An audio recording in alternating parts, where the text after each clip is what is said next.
Welcome everybody, it's Unstoppable Stilezzi with yet another Age of Empires 3 Definitive Edition casted game. Today we're going to be doing another 1 versus 1. This time we got Japan versus France, Japan versus Francia. Two very good economic civs, So this should be an interesting one. Before we get started though, let's check the map real quick, see if there's anything we should pay attention to.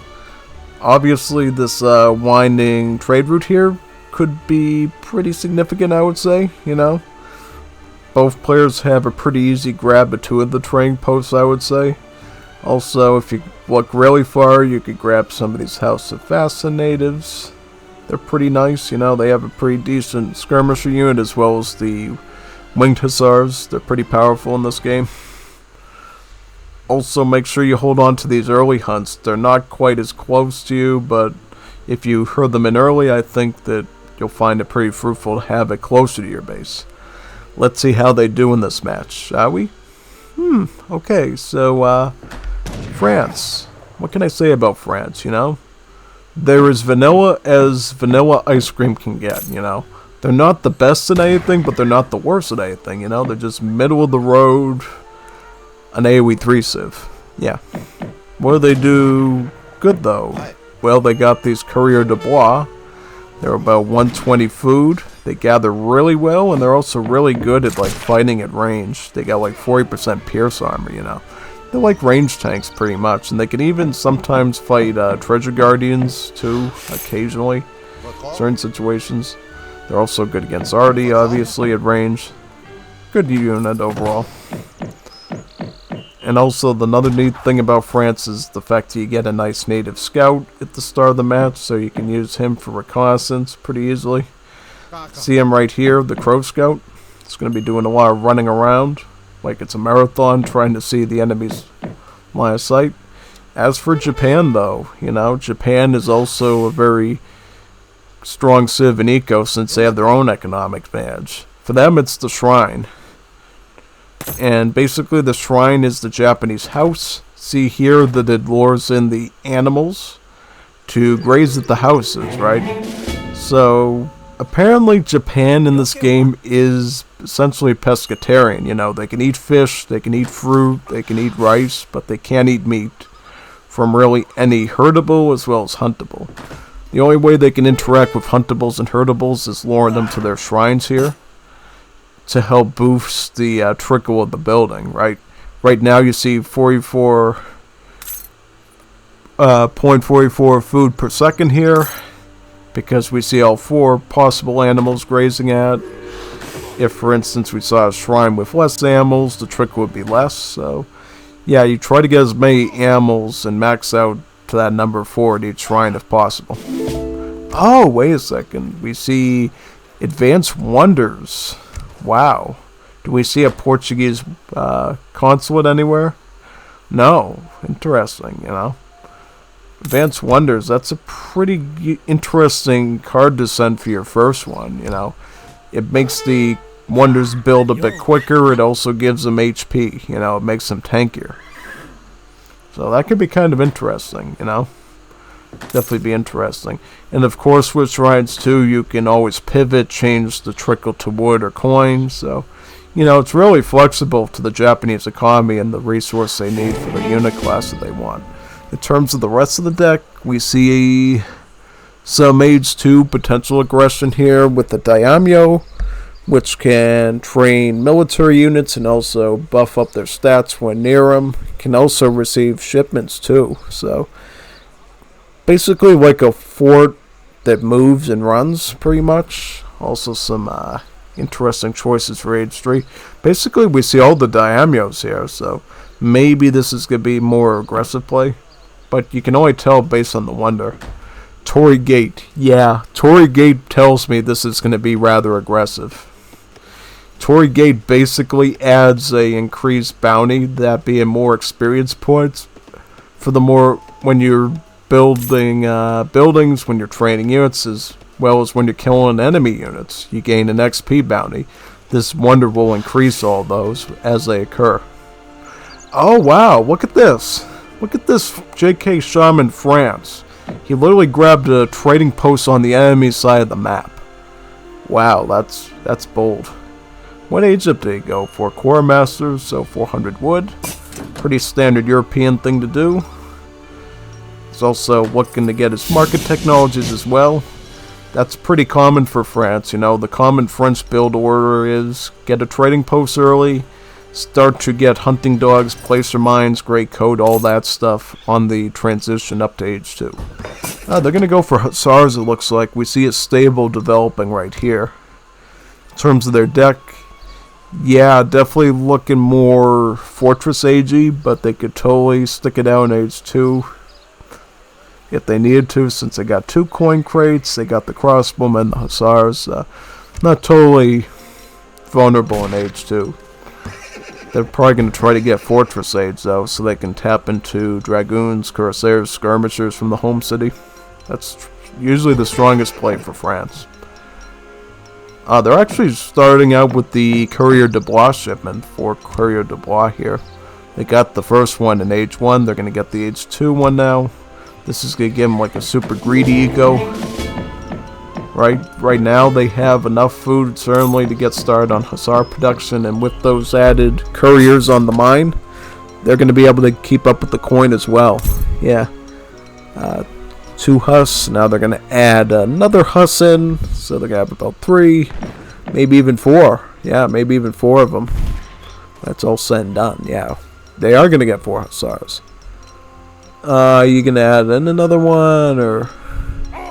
Oh, just 3. I mean, that's about a cavalry shipment's much, so nothing to complain about there, really. Yeah, this is cool. It looks like France was able to herd in one of their moose hunts, so yeah, that's pretty good. Oh no, be careful though. We see 1 samurai, which comes with the Torii Gate age up, as well as Ashiguru musketeers. Also the... Focus on the Yumi. Yeah, get out of there. You gotta watch out for that samurai. Samurai, you thought pikemen were deadly against cavalry, forget about. The samurai uses a katana, which when he swings it, allows him to deal splash damage. So he can effectively damage all 3 Hussars at the same time if they're positioned in a certain fashion. So you gotta really be careful raiding when you're dealing with things like samurai. Also, the Ashigurus, they're very tanky musketeer. They're a lot tankier and tougher than standard European muskets, you know. Definitely a unit you gotta be careful of. But while the Hussars are over here, they're gonna try to kill off as many Yumi archers as possible, since they're a pretty good counter to that. They've managed to take some kills off of them, which is, you know, pretty good, you know. If you can deal with the Yumi archers, then your attacks with infantry are going to be more effective as a result. If you can't deal with the Yumi archers, then it's going to be really hard to do any sort of infantry strategy. Yeah, at this point, France basically used that Hussar raid as sort of a distraction, so they can go for the Fortress Age. As you can see here, they got the coin first, and now they're going to add in the wood afterwards to help deal with infrastructure to fortify their base a bit, as much as they need to. Yeah, that's sometimes a play you can do, you know. You can go semi-FF, do a bit of pressure, and while your enemy's dealing with the pressure, you're sending in the proper crates and working your macro just enough to get to that Fortress Age and get the better units. Will they be able to get stuff out of the gate? Nah, it doesn't look like it. They just need about... Well, they should be able to get that shipment pretty easily since they still got the trading post active. But I don't know if it's going to get another retrieval of XP. Nah, it didn't. Nah. So it's going to take a while to get that shipment. As for Japan, though, what's Japan doing? Japan is going to go for more age 2 aggression with the Torii Gate. They're going to stick up with the queue of Ashigurus here. They should be able to do that, assuming they keep making enough shrines on the hunts, you know. Like I said before, if you can get them onto really big groups of hunts such that each shrine gets about 4 animals on it, that means maximum trickle. Since the Ashiguru's biggest cost is the food cost, the shrines are going to be on the food right now. And since you're focused so much on the food, you can also afford another food expensive unit, the Nagina Rider. You know, it's like a Hussar, but it does have a bit more of a specialty against skirmishers and archers, you know. It has a multiplier against non-heavy infantry, so they can be pretty good against them. That combined with the Ashis and the Yumis here, that's a pretty good smorgasbord for success, you know. They're going to have to obviously maintain that, and they're going to have to deal with units that are an age ahead of them, that being the veteran skirms, so they better be ready for that, you know. Because if they're not, this could end real badly for them. I honestly don't know what this... Oh, the wood. They're actually shipping the 1k wood. Yeah, I mean, I guess if you can maintain a good coin and food economy, you may as well go for the woods to get your population up. Maybe make additional production buildings if you need them. They could totally go for a artillery foundry here, get some falcons. But right now it seems like skirmisher and dragoon is going to be their method here. Only reason for the dragoons at this point is to deal with the Nagis. You know, you definitely got to be careful of them since they got some really mean multipliers against your skirmishers of about 1.5. Dragoons at least offer a way of targeting one of these Nagis at a time, and there's only about 2 of them, so it shouldn't be too hard, honestly. You know, I expect this to be a pretty good fight for France. Let's see, though. Let's see what the skirms can do here. Boom. 1 Yumi down. Try to back up, back up, back up. Nagis. Nagi. Nagi dead. Second Nagi. Nagi dead. Alright.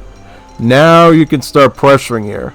Start harassing with your skirms. Start blasting your way at these infantry, since you have the statistical advantage, right? How much do they have compared to the Yumi? So yeah, a veteran skirm has more HP. How about damage?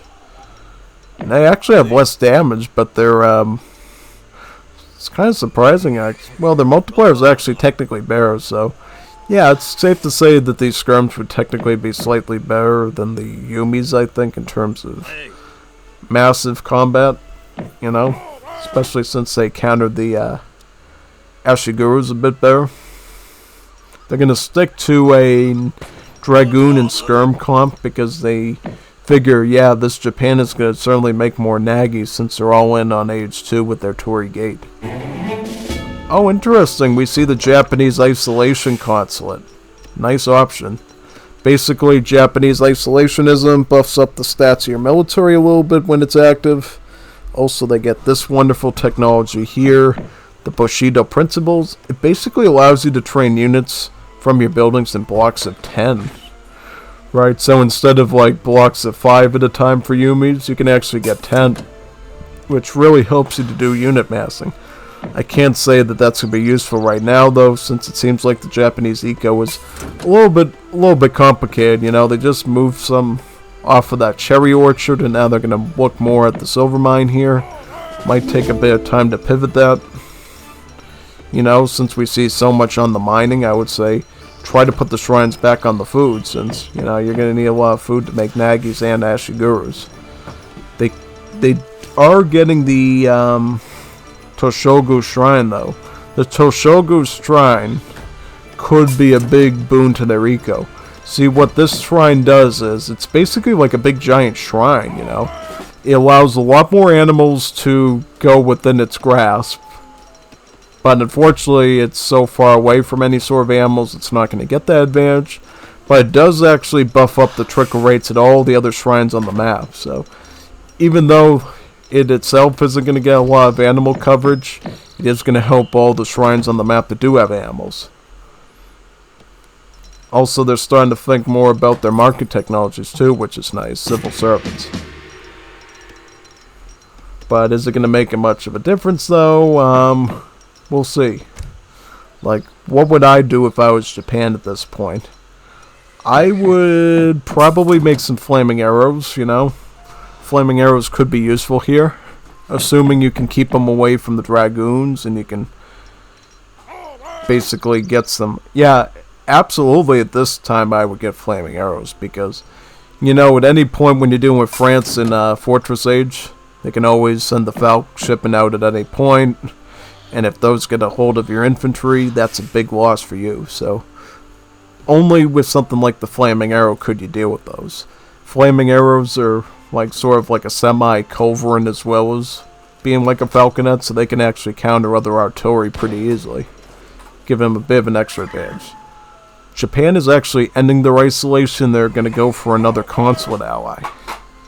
Did they send diplomatic intrigue at all? So no. So the relation is going to cost them a bit of export, which is okay, you know. They actually have enough export to send a army of units from one of the other consulate allies if they need it. It's probably why they're switching about now. Do we... One Yabazume. Yeah, that's only going to be useful against... Oh, 4 Falcons. So they actually trained more of them. Did they train more of them or did they ship them? Yeah, they trained about 2 of them, it looks like. They could actually ship heavy cannons since they've went up for that industrial age. That would be lethal. Absolutely lethal. Oh no, Stable's going down to the Falcons. What are they going to do, Japan? What are they going to do here? Do they have any unit upgrades? Nope, no upgrades. Do they have any shipments? No, don't get this. You need flaming arrows. The Nagis don't matter, since the Dragoons will just snipe them anyways. Get some flaming arrows, man, and camp out. Camp out like it's Camp David, you know? Go camping. You gotta camp against this. Can't engage it head on.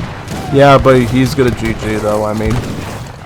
This is kind of a tricky situation, right? You obviously, Japan has a lot of resources, enough actually for industrial age, but you obviously have this big threat down your throat, right? 4 cannons, a lot of skirms and dragoons. That's kind of hard to defend with when you have such little map size, map control and base size, you know? Map control and base size is everything. You might have the resources, but if you don't have the production available, what's even the use, you know? Post-game wise, France had more resources, you know. France is going to get a lot of value out of their courier de bois since they're quite a good gatherer. Japan's shrines just weren't able to keep up a lot in terms of military. Oh yeah, France going for Fortress Age and then Industrial Age earlier granted them bigger performances in terms of their combat ability. You know, they were just able to outstat their enemies. They didn't even need more numbers, they just needed better stats. That's why stats matter. Because even here you see Shaman had the smaller number on the unit graph and just sort of went over it right about here at the end of the game when the cans were at. It's interesting though, you know. I hope you're also interested in this match. I'm going to be doing a lot more casting, you know. I love casting, you know, it's always fun. I just did a death match today too, so I'm going to be shaking it up a bit too. Hope to see you in whatever sort of casting adventure I have next or game I play, you know. I also play. See you next time, folks. Signing off now. Adios, amigos. GG, well played.